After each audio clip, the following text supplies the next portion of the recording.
Good afternoon, Rynell Nolan, and first I'd like to apologize for the issues on our power hour today. It appears some could hear and many of you could not. I do want to go directly to my update so I can make sure I don't miss anything. Eye contact is down. GoWebinar is going crazy. So I'm not sure if those two are connected in some way. But as soon as eye contact comes out or comes back up, I will send this video message to you. I wanted to first thank those that joined the Power Hour and took time out of their busy schedule, even though we had another glitch with the GoToWebinar system. Effective January 2022, we're going to go to the Zoom meeting. I haven't had any problems with Zoom, and for those that would like to see each other's face, you'll have that opportunity. And if you just like to put up your picture and not show your face at that time, then you can absolutely do that too. I talked about a few things for those who couldn't hear me, and the first being about commission transparency. I know I've had a lot of questions and a lot of people ask me, updates. Of course, for those that do not remember or do not know, there are two parts to the Consolidated Appropriations Act, one being individual and short-term, and one being the group products. The individual and short-term is regulated by by CMS. The group is regulated by the Department of Labor. CMS has issued proposed regulations stating that insurance companies could ask us to deliver the individual or short-term commissions. The final rules are not out, so we're not sure if that is true. In our Commission Transparency Task Force, we talked about the fact that will our E&O cover the fact that we're doing something a federal law tells the insurance companies to do. I don't think many thought about it. It was included in our comments for CMS, and even talking to insurance companies, they were a little perplexed by what I had to say. I think many of you do not have a problem with us, giving that information. However, what if the client says they didn't get it? What if they said they gave us incorrect information? The law is not directed to us.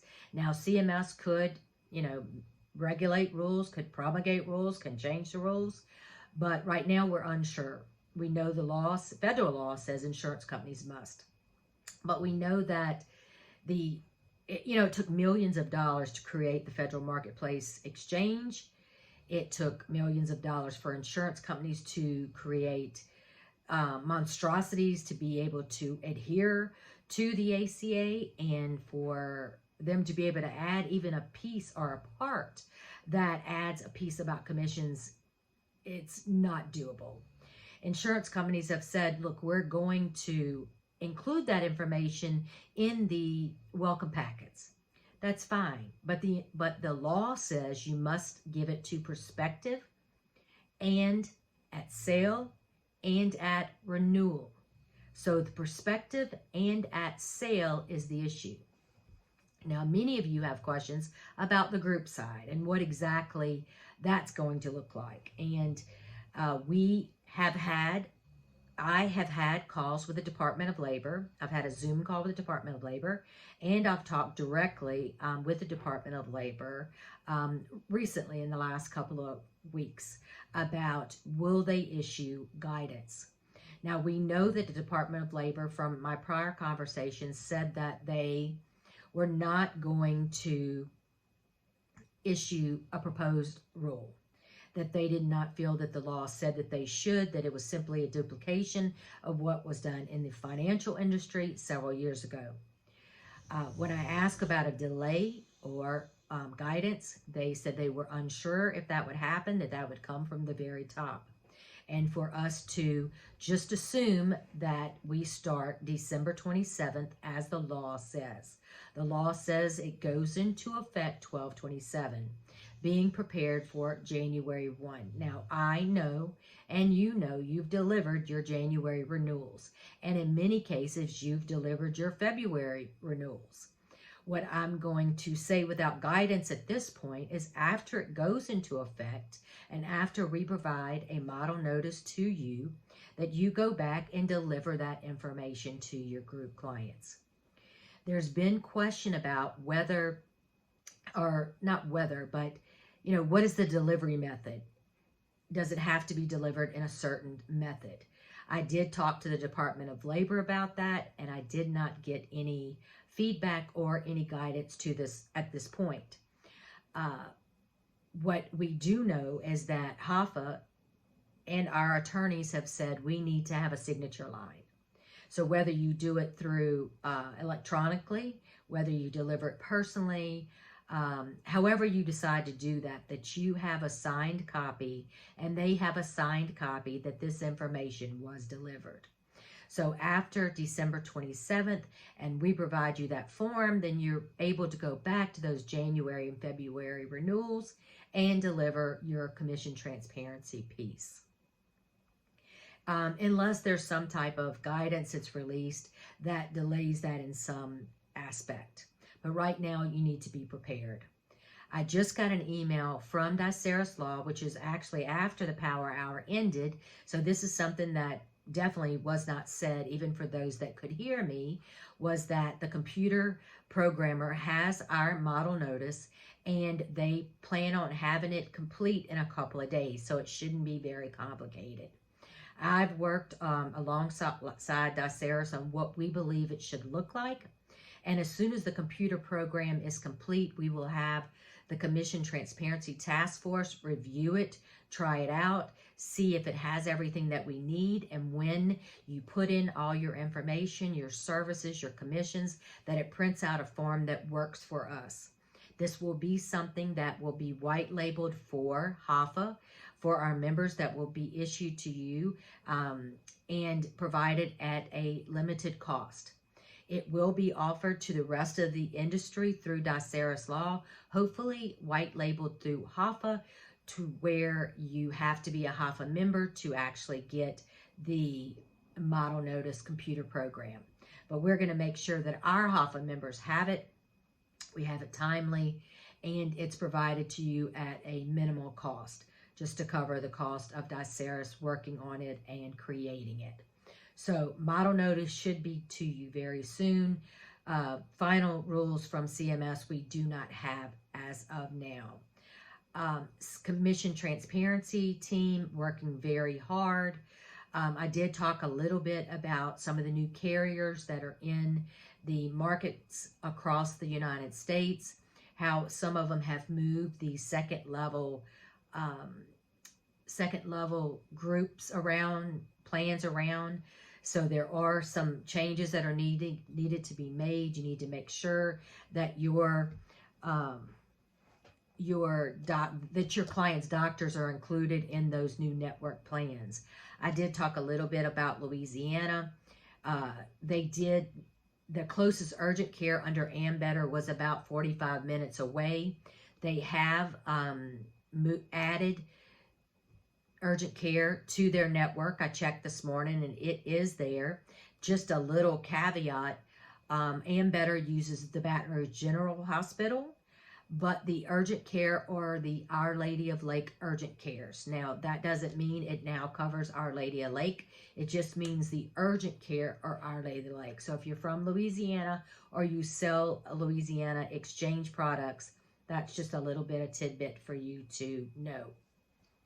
I also invited everyone to come to the HAFA Capitol Hill visits the last week in January. So that's the last week. We fly in on Monday. We will have Hill visits Tuesday, Wednesday, Thursday. Everyone is invited. I have made my plane reservations and my hotel reservations. So if you're interested, please reach out. Everyone is invited. We make appointments with senators and congressmen so you can meet directly with those folks. And we try to make them with, folks that are coming from that respective state.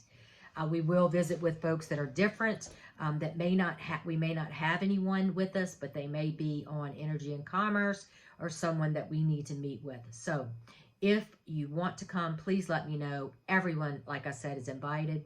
At the end of that week is Louisiana's DC Mardi Gras, where Mardi Gras is brought to Washington, D.C. A lot of our members have gone over the years, and everyone is invited. You don't have to be from Louisiana. It's an amazing experience where you'll have one-on-one opportunities to visit with congressmen and senators. And it just brings a different perspective and a little bit of Louisiana fun to DC and to our members. So if you're interested in that, please reach out. I'm not sure where tickets are available, but I'm happy to look and try to find additional tickets for those that would like to attend.